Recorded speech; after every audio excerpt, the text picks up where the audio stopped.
If one asks the question, who is Daniel Chester French and why is he important? There are several answers that will come to mind.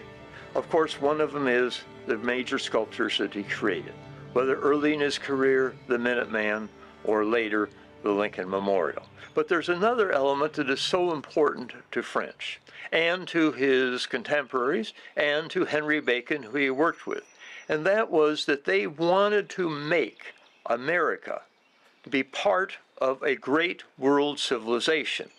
We were becoming a world power in commerce, in transportation, in manufacturing, and yet at the same time, what did our cities look like? Ugh. What they wanted to do was make a city beautiful, but also to create works that personified that the connection that the United States would have with the great civilizations of the past, that we were not just a brand new country, but that we do have these connections and that we are drawing upon the past.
Daniel Chester French was born to a prominent New England family on April 20th, 1850.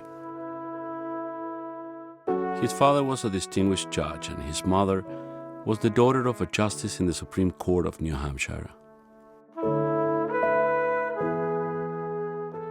After the sudden death of his mother, the family relocated to Concord, Massachusetts, home to the Transcendentalist movement that fostered the American Renaissance.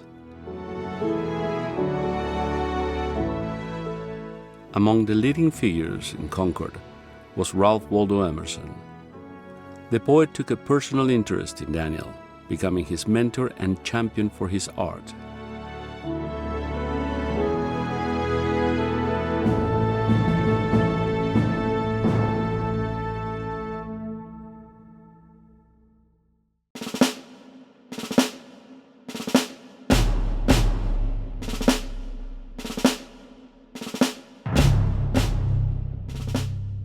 With the centennial of the independence in sight, the town of Concord decided on a monument honoring the farmers who sparked the revolution.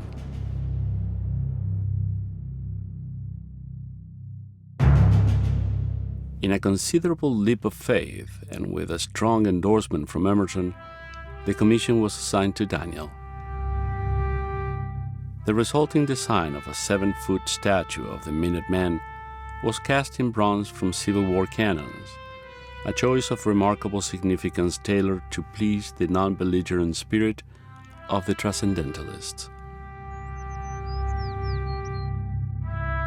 Is one of French's very earliest works, and a rather amazing work that he was able to get this in 1875 when he was still young. He still hadn't had all of the European experiences and so forth. But he creates this sculpture that is indelible within the American mind, because what he creates here is a farmer with his plow that he's putting it down. He's putting down the wheat. He's picking up his rifle, and he's going off to fight the Revolutionary War. And it really makes a statement about what America was about in these years, and that it comes from this a farmer, and here he is going to war.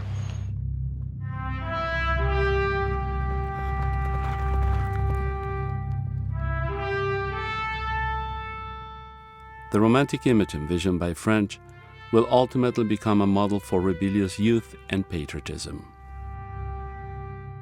When composing the main character for a film about the Revolution, Hollywood adapted Daniel's vision of heroism.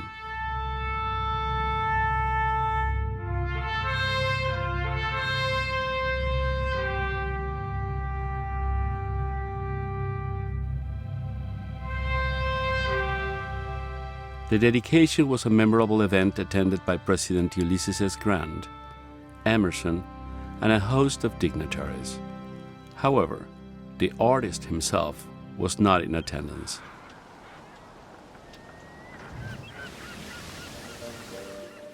By then he was in Florence, focal point of the Italian Renaissance, and home to artisans capable of rendering the clay models made by American sculptors into marble or stone. The Italian experience was unique. In Florence, Daniel followed the guidance of the famed American sculptor Thomas Ball and had an opportunity to be further inspired by a constellation of great masters from the Renaissance.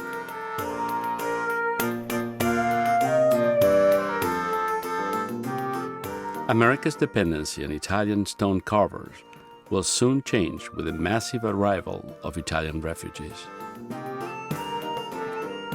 Among the displaced from Tuscany were the Piccirilli, a family of distinguished sculptors and stone carvers.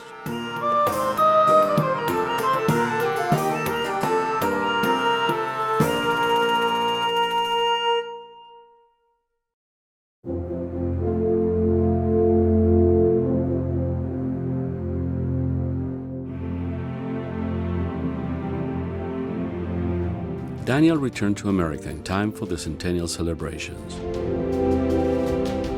Founding fathers were being honored on canvas, on marble and bronze, while the female figure was confined to the allegorical. Justice, freedom, victory, fortitude, and other eternal virtues.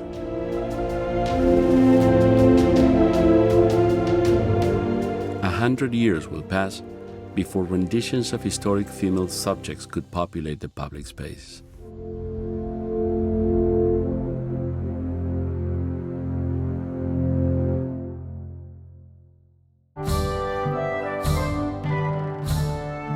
There is something to me that's fascinating about why certain artists and certain explosions of art and architecture happen at a given moment in the kind of course of time for the development of a culture or a civilization. Many people have alluded to the Medici effect in Florence and the incredible kind of nexus of great creative genius combined with a patron who made something happen.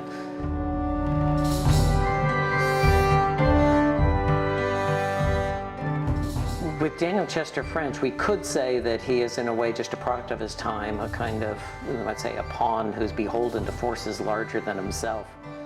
But we could also see it as he, in a way, was able to capitalize on a moment when people with the means and the desire to, in some ways, change the narrative of the country took it on themselves to commission artists and architects to build that narrative, to create a new representational landscape.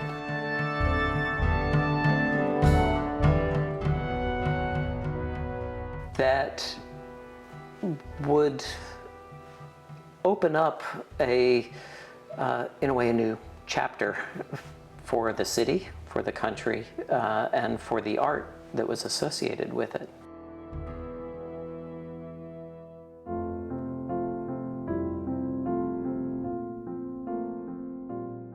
He was very fortunate in the beginning of his career, and could say he was the right person at the right place at the right time.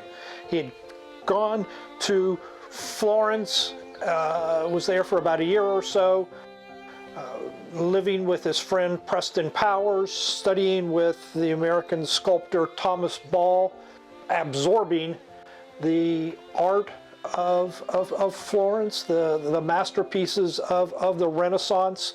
And on his way back home from Florence, he stopped for a week or so in Paris and became familiar with the Beaux-Arts style that was coming into prominence, which served him very well when he returned home.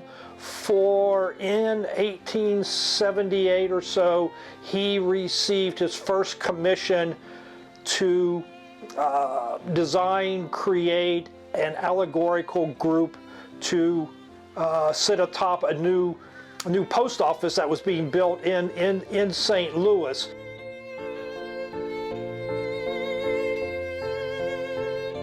He was one of the first Americans, if not the first American sculptor, to execute this sort of public sculpture that was to become an integral part of the architectural landscape.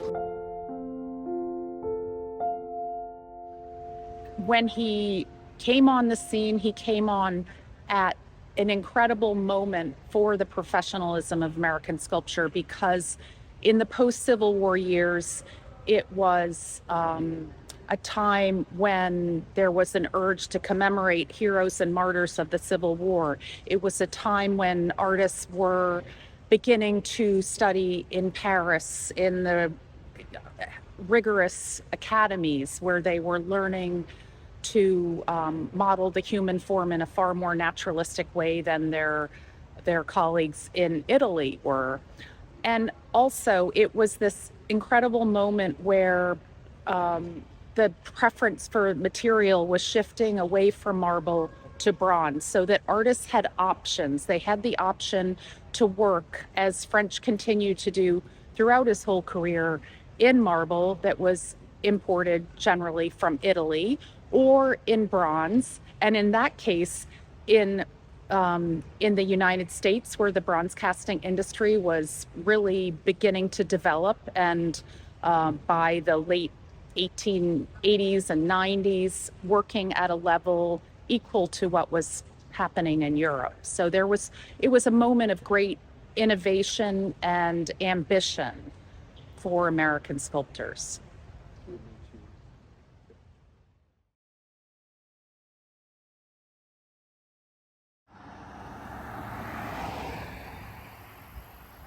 In the spring of 1879, Daniel moved back to Concord, where he built a studio next to his father's home. It was his first attempt to conceive the ideal working space with natural lighting and northern exposure.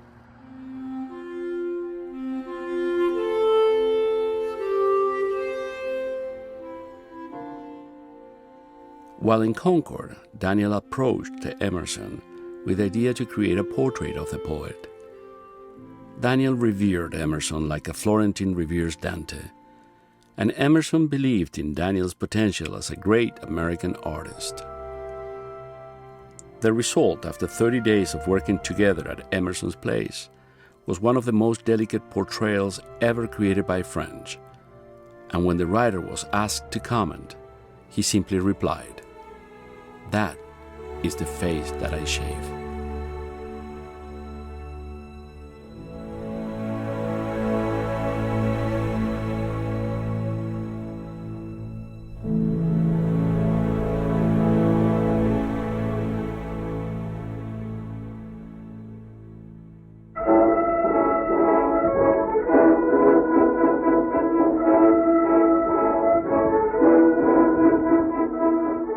War was raging through the battlefields of France when on May 10, 1917, German troops began to retreat, and 28,000 of their men were made prisoners of war.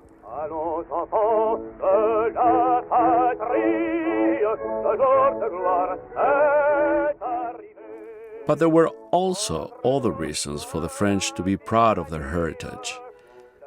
For instance, a monument to the Marquis de Lafayette by Daniel Chester French was being unveiled in Brooklyn.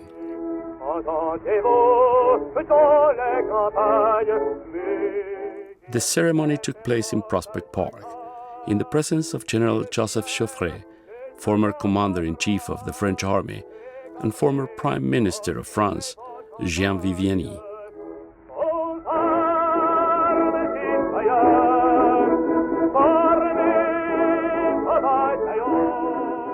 Lafayette was my first sort of really intimate encounter with French.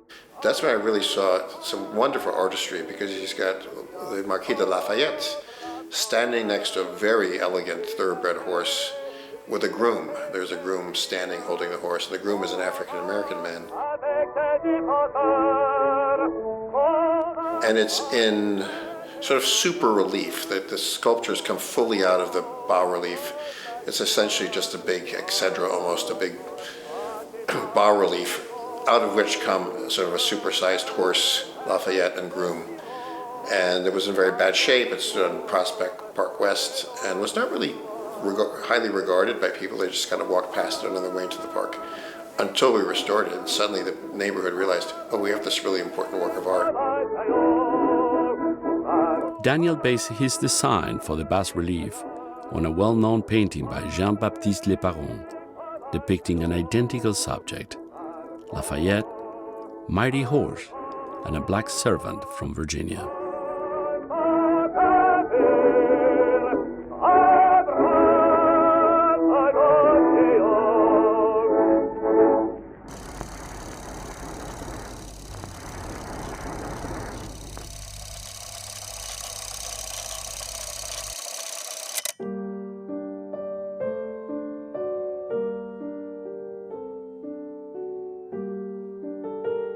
Few months before the dedication of the Lafayette Memorial, French delivered Brooklyn and Manhattan, allegorical representations to be placed in New York before the Brooklyn approach to the Manhattan Bridge.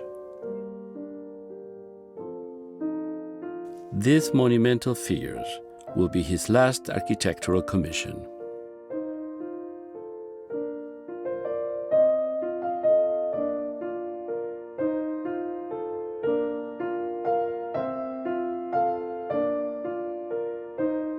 Eventually, Brooklyn and Manhattan were removed from the bridge, and today they can be found on either side of the main entrance to the Brooklyn Museum.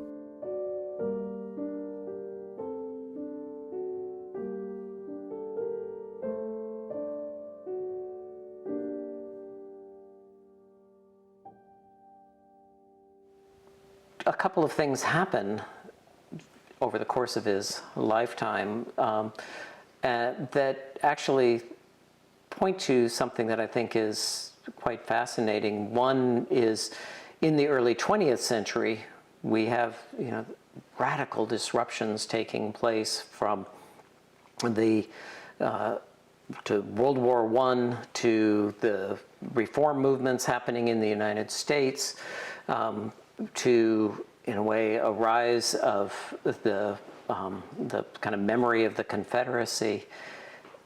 But it's interesting that French stays within a kind of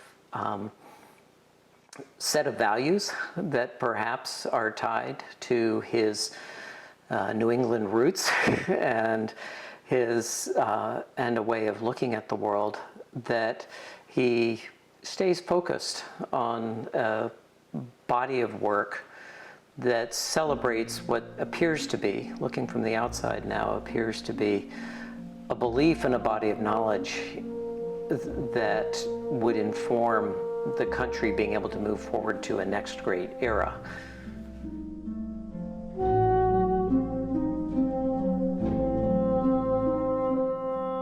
During the 1880s, America became the main destination for Italian refugees fleeing starvation and natural disasters.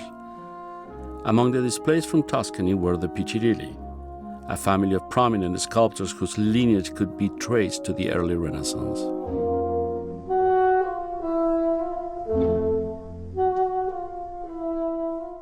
They were skillful artists from Massa Carrara, an Italian province known to have mined Michelangelo's marble of choice for generations. Giuseppe was the family's patriarch, emeritus director of the prestigious Accademia delle Belle Arti at Roma, and father to 6 academically trained sculptors. French met the Piccirilli in 1889 and shared what he learned about the excellence of their work with the rest of the community of great American sculptors in New York. Over the next 35 years, the Piccirilli will execute every monument in marble ever designed by French, including his colossal Abraham Lincoln at the Lincoln Memorial in the nation's capital.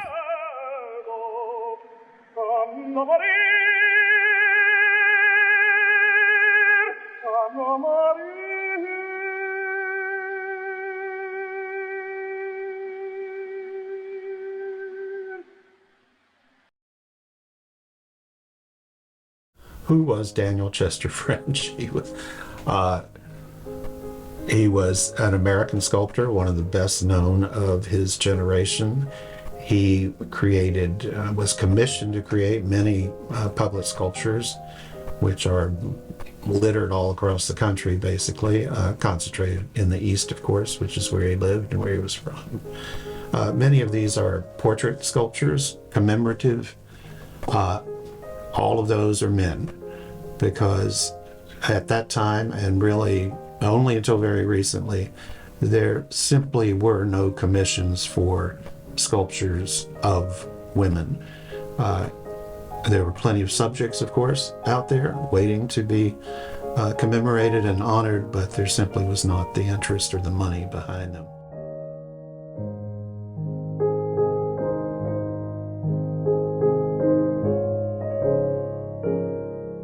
But French also created a number of public monuments in which he deals with the female figure. But in this case, they are all allegorical. But I think that in turning to the female figure and using it in his art, which was, again, by definition or by necessity, allegorical, it freed him up in a way to use the human body in a more emotional, a more graceful, more artistic way than he was allowed to do really in, or even probably would have thought to do in male figures. So there's this interesting duality to his production. He's not the only one for which that is true, but because of the quantity of the sculptures he created, he's a very interesting case study in that regard. You couldn't do it with St. Gaudens, for example, because there aren't as many allegorical females in his work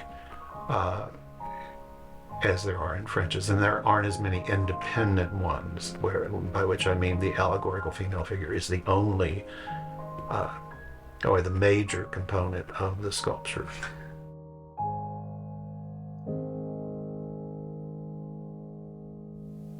Well, St. Gaudens' women, apart from the portrait reliefs, St. Gaudens really worked with allegorical personifications that were female, whereas, and French did same. So in fact, it's a question of how each rendered the human body. And again, in both cases, they were sort of abstractions. I mean, you don't see full-figured women, for example, in either of their sculptures. They adhered to classical proportions for the most part, with slight deviations. It was more a matter of maybe French worked with a sort of fleshier body. I'm thinking of a sculpture like Memory, or the figures on the Custom House. They had a certain roundedness that St. Gaudens' figures did not have, because St. Gaudens placed much more emphasis on surface movement and texture, and enlivened surfaces that distracted from silhouette, which French placed much more emphasis on, that is the silhouette, or the total form. St. Gaudens' Diana did same, but that figure that was very attenuated, and so it deviated from some of his allegorical figures, say in Boston or the Sherman Monument in New York City. But whether that shows a greater knowledge of the female form, or whether French showed a greater, I mean, they both understood female form in certain distinctive ways that were each their own.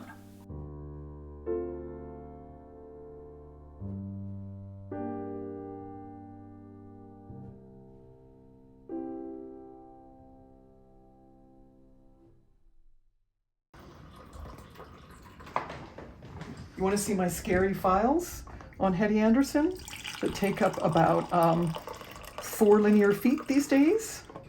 And I have books on every model of her time, many of whom ended their lives in tragedy of various kinds, poverty, and Hettie kept to herself somehow.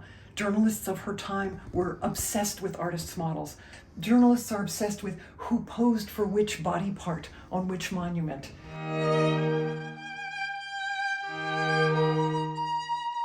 I found a fan letter to the sculptor John Quincy Adams Ward in the files at New York Historical Society, and somebody is literally pestering him. I have to know who posed for the legs of that Shakespeare figure in Central Park. I've got to know, because, so-and-so says, she's the widow of so-and-so, and she insists that those are her husband's legs, but I think they're actually so-and-so's legs. I haven't the faintest idea how Hettie Anderson avoided the press when they followed models around. There are wisps of newspaper articles that mention her, but no one seems to have ever actually interviewed her.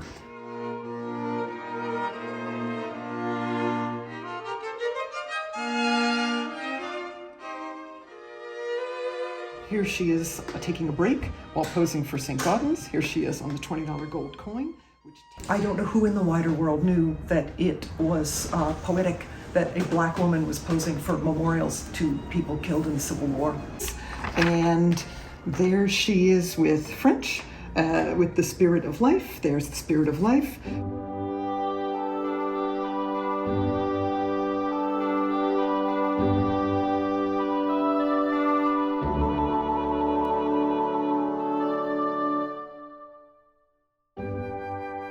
Hettie posed for the bas-relief of the figure of Truth, which is a toga-clad figure holding a looking glass and a crystal ball. It's on the door of the Boston Public Library.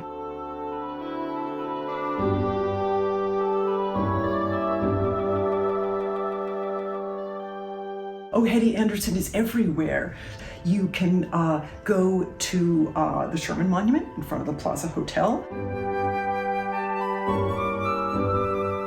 You can go down to the Municipal Building in Lower Manhattan, and she's the Finio.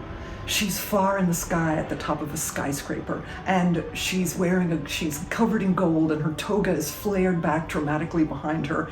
And you can go out to rural Northwest New Jersey, and you can see the Angel of Peace at the grave of Rutherford Stuyvesant.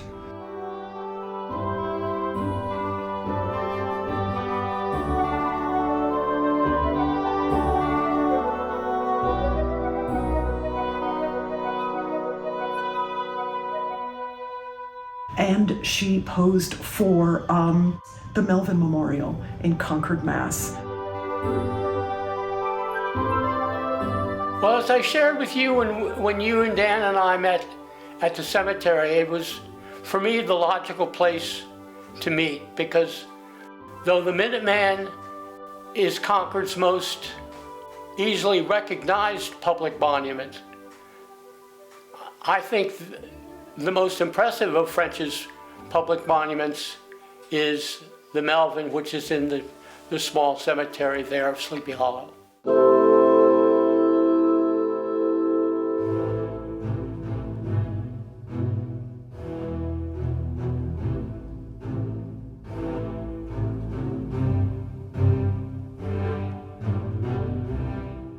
So 3 Melvin brothers were killed in the Civil War from Concord in different horrific ways. A 4th brother survived, and he commissioned a gorgeous Morning Victory, it's called, from Daniel Chester French. She is holding an American flag over her head, and she's clutching a laurel in one hand, representing victory.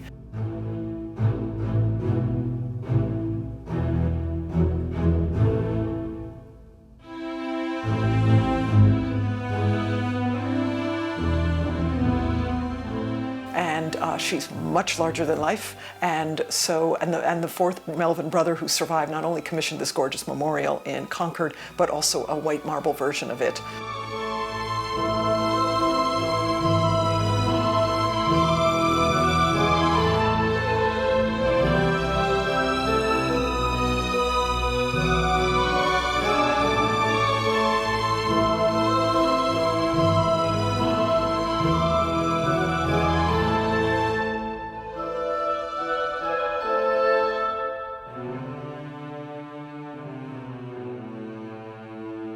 By then, Daniel was living at his home studio in a colorful part of Lower Manhattan, home to a large community of European immigrants, artists, and bohemians.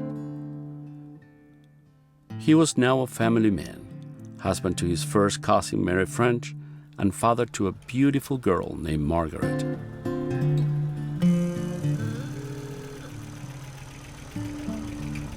By then, New York was undergoing major transformations. In the age of automobiles, stables were converted into apartments and studios to accommodate a growing number of immigrants and a rising community of artists.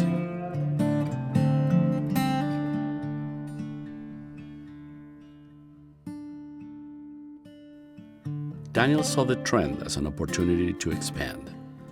He built another studio for himself and several more as investment properties that he will consistently rent to fellow artists.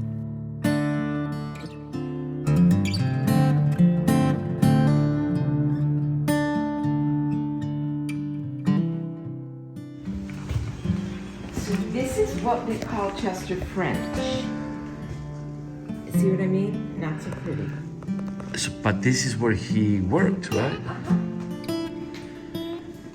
And you see it exits out to the alley as well.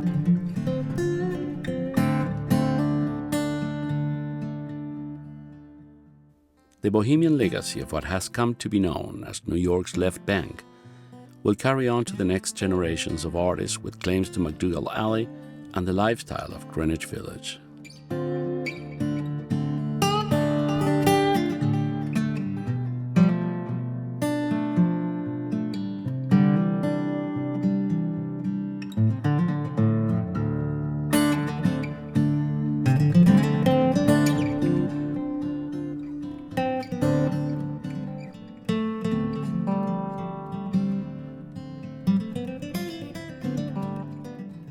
It was here that he began to work on the commission that will crown his achievements with one of America's most revered monuments, the seated Lincoln at the Lincoln Memorial. Well, so this was Gertrude's studio, and this was Daniel Chester French's. So this was a separate stable. Gertrude combined the stables and townhouses to form the Whitney Museum of American Art. Yeah, and it was here that he created the maquette for the Lincoln Memorial in this studio.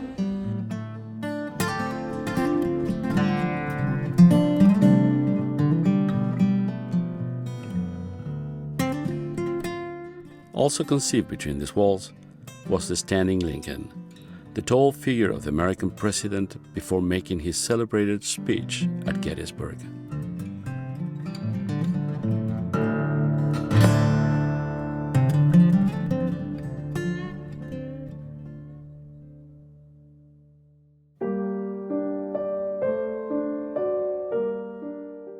The next years will find French engaged in multiple commissions for patrons in New York and Washington.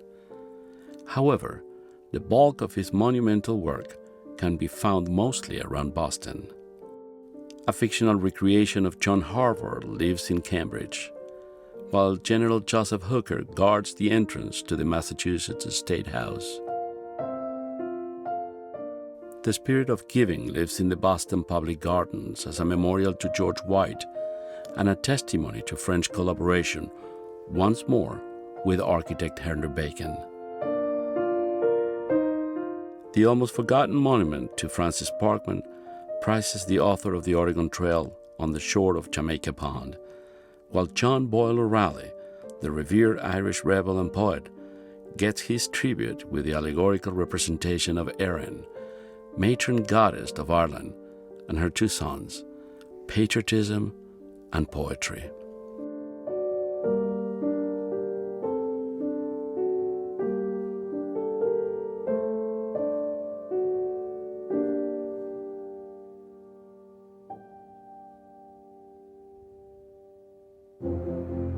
Four Continents is the collective name given to the sculptures installed at the U.S. Custom House in Manhattan.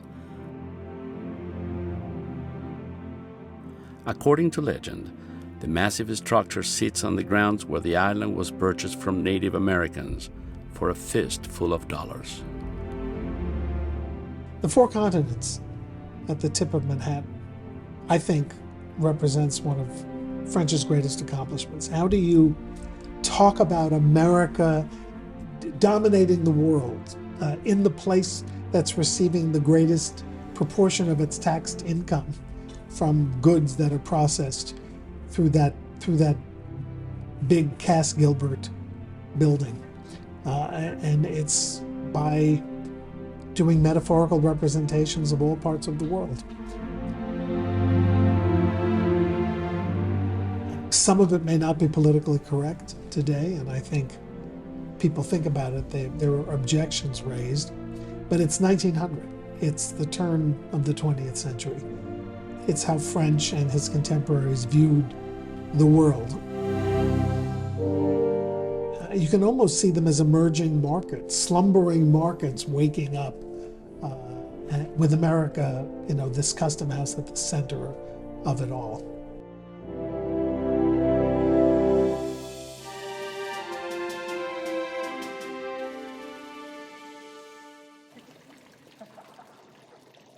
With the Angel of Death and the Sculptor, French takes memorial sculpture and really turns it on end. This is a compassionate, idealistic look at death. It's not gruesome. It's a comment on creativity and the cessation of life.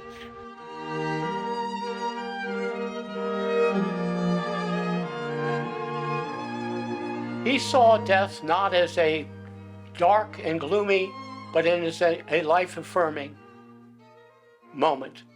And so what you have is the angel of death slipping her hand in between the sculptor's hand holding the chisel and the mallet in the right hand as a way of indicating that death has occurred. The artist, Martin Milmore, is stopped by the angel of death.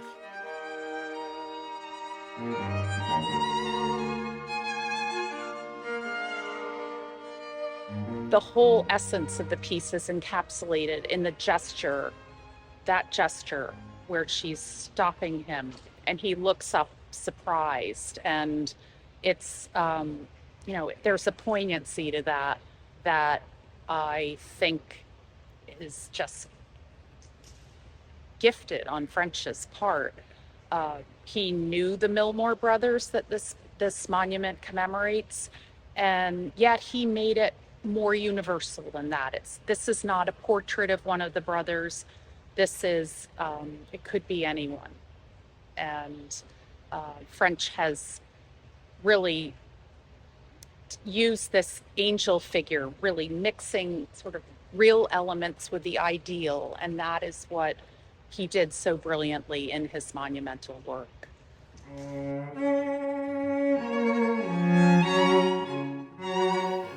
The maquette, the sketch, was designed in Concord. I think French also worked on it at the Columbian Exposition in Chicago, where he was required to be in attendance. the Milmore Memorial was set up in Forest Hills in 1892 in its first pedestal. It was also then, that pedestal was allowed to deteriorate. It was replaced by a second pedestal that was designed by Henry Bacon, and that was allowed to fall into disrepair. And finally, it was relocated into the principal entrance at the Forest Hill Cemetery in the marvelous large-scale architectural setting that you see there.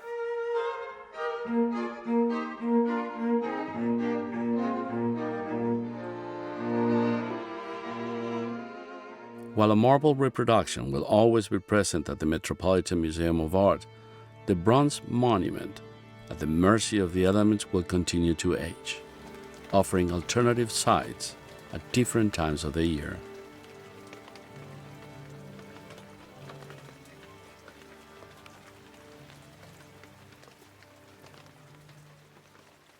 The Milmore Memorial has inspired many, perhaps most significantly, George Chadwick's symphonic poem, The Angel of Death.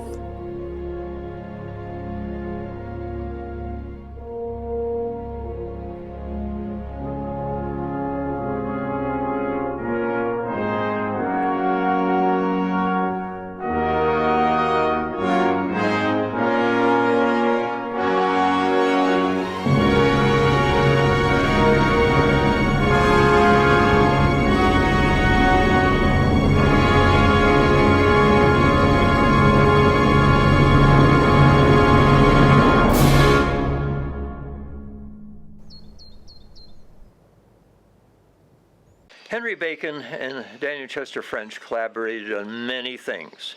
However, one of the most interesting, and one might say the most intimate, is the construction of Chesterwood, the site that French and his wife purchased up at Glendale, Massachusetts, out in the Berkshires, about 1895, and then over the years added to it and changed it, taking the old house and making it into a building that is certainly where they lived, but also this incredible studio.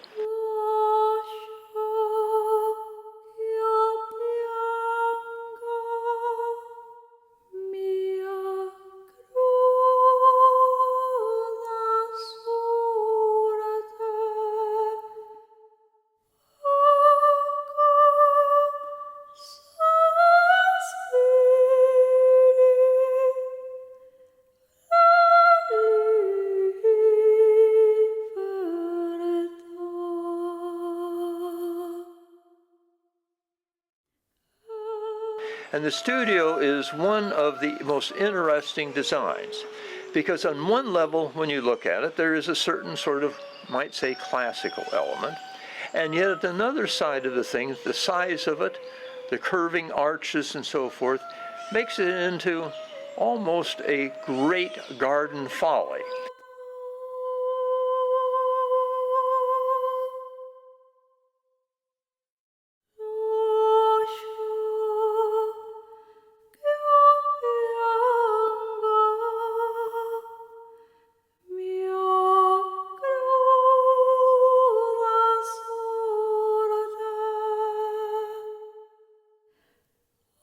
It is gigantic in size, and of course one of the interesting things is then the huge studio space inside where he would work on his big sculptures, but then these big doors with railroad tracks so that he could bring his piece of sculpture outside to see what it is like when the natural light was on it.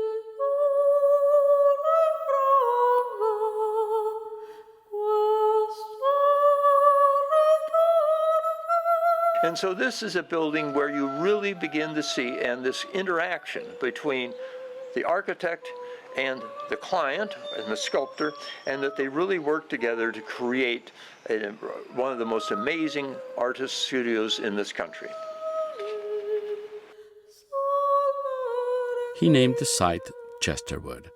The name was a tribute to the estate of his grandparents in New Hampshire. The surroundings, a silent homage to Florence, and his love for Italian culture.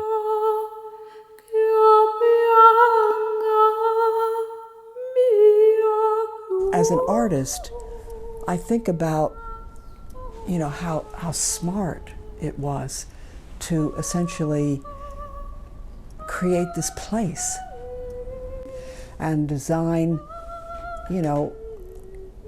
a building that really is aesthetically cohesive with the work. And then you can see the love that he had for the place by virtue of the gardens that are built there and the way the trees are and the walkway through the woods.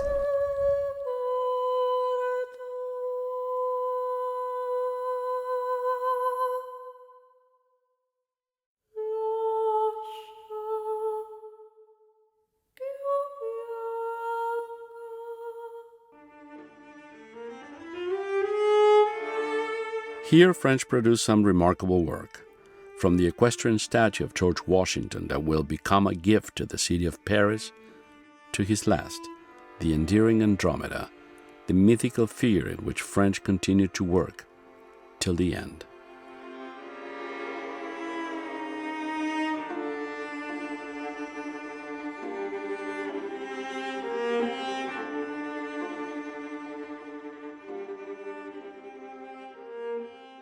But most importantly, it was here at Chesterwood that French completed the work for his iconic monument at the heart of the Lincoln Memorial.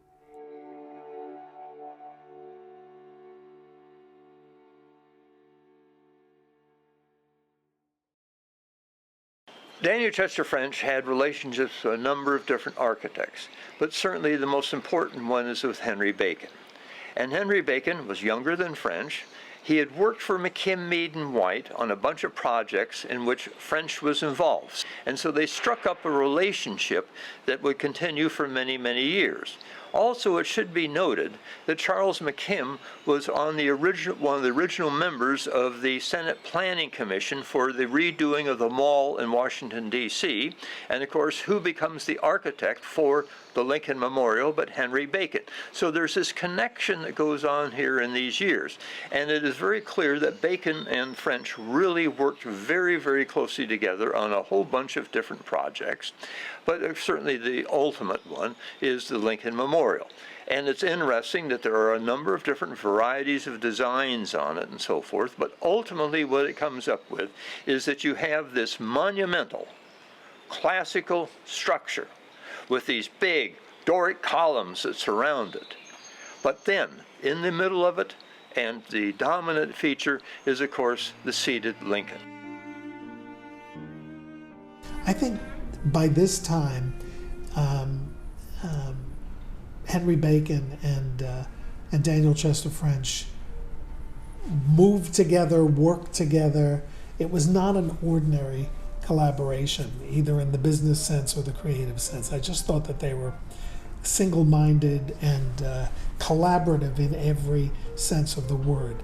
And in terms of how they got to this stage, think of this. Daniel Chester French is the head of the commission that hires Henry Bacon to be the architect of the Lincoln Memorial without a competition.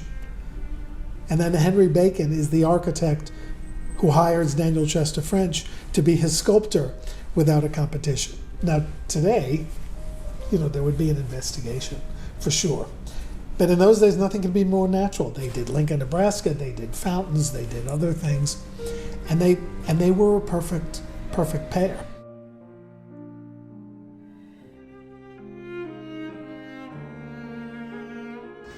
Welcome to my abode. I'm going to show you something. And you're going to have to, you want to get down a little bit so that you can look at this level. And tell me what you see right there.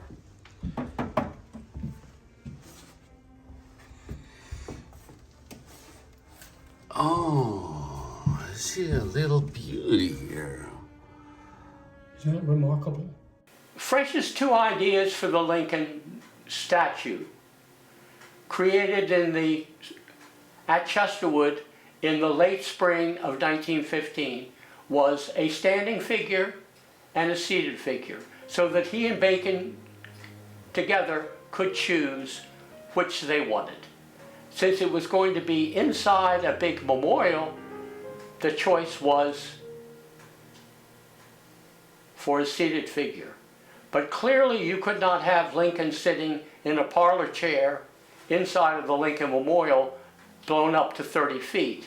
So what French then conceived was this marvelous rounded, what is known as a curiole, C-U-R-U-L-E, chair, with the arms spread out. So it gives, in other words, it gives this, the 6'4" figure standing Lincoln seated is basically consumed inside this big chair. But the chair is essential because what French was planning on doing was using the hands as an element of the composition to show the resolve with the clench fist and the open-handed compassion of the open hand, compassion with the open hand.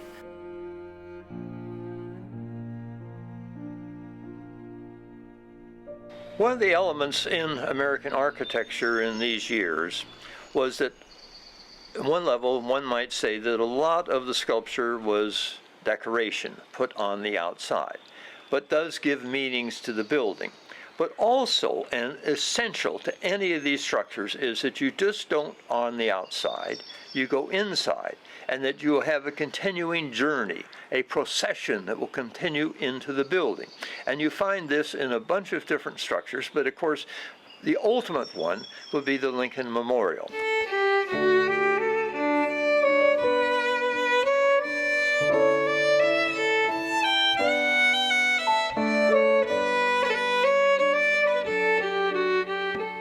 There is a kind of dialogue between inside and outside that makes the Lincoln Memorial not strictly a building in the sense that we think of a building as having an interior and an exterior. It has something very much in common with the Greek temple, which would have a statue of the god sometimes within the temple as a figure, but the ceremony, unlike the basilical form of that we came to understand as a base for many religions in bringing people together within the space, the ceremony was in the landscape outside.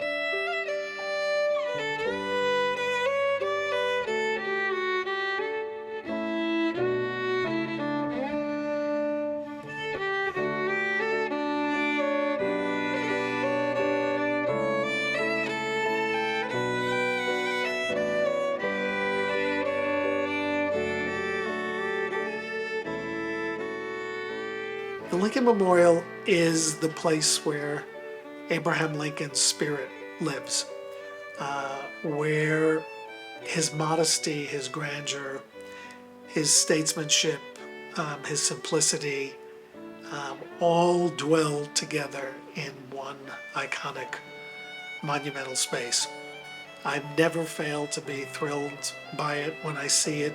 It's the image I cherished when I was a little boy. I got to see it with my father when I was 12 years old on my first trip to Washington. It was the place I didn't want to leave. Let's go see Iwo Jima. No, I want to stay here.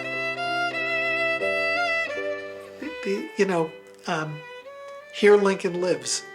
He lived in Springfield. He lived in Kentucky. He lived in Indiana. He lived in the White House across the mall. But he lives in the Lincoln Memorial.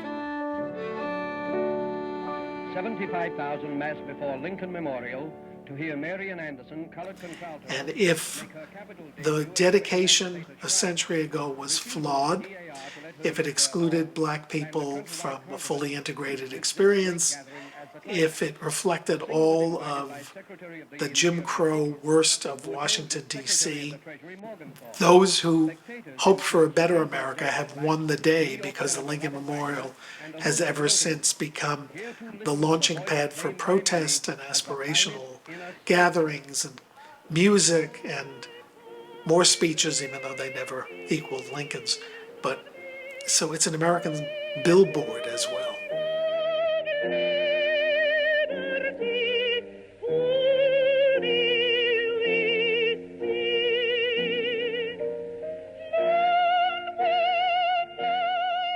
So we have two stories of two old men who go back to the Lincoln Memorial one last time before they die.